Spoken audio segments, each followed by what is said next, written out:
Dan kita juga nak tanya Sir juga, Sir pernah di Qatar. Apa soalannya tu? Perbandingan gaji, Sir.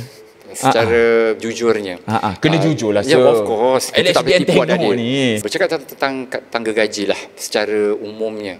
Gaji di Qatar Airways dan juga airline yang berpangkalan di Middle East.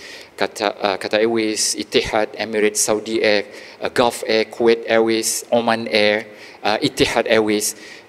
Kita orang punya tangga gaji tu lebih kurang sama, tetapi kalau nak bandingkan dengan kita di airline di Asia ni, saya nak cakap lah lebih kurang dalam 3 kali ganda macam tu. 3 kali ganda. Betul.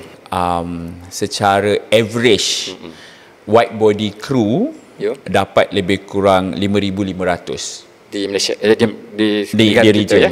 average. Okay. Average. Kalau di kuat bekerja dia boleh dapat 8 dan juga 9. Betul. Maksudnya darab 3 lah, guys. Betul. 15,000 okay, kat atas. Even kru yang bekerja di Middle East Airlines, walaupun mereka baru je bermula, diorang punya average take home salary dalam lebih kurang 9-10 ribu, macam tu. Betul.